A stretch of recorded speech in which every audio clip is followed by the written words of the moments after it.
Hey, welcome to this video on Ideogram A, the best AI image generator.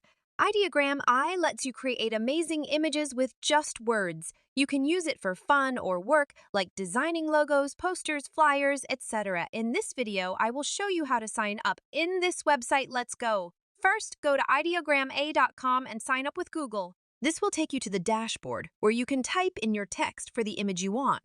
For example, I have written something like dog saying human and fairy saying cutie e, so I type in Genera T.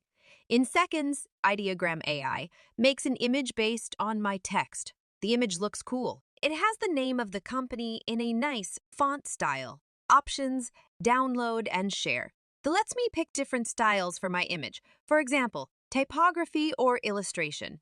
I can also pick different substyles within each style.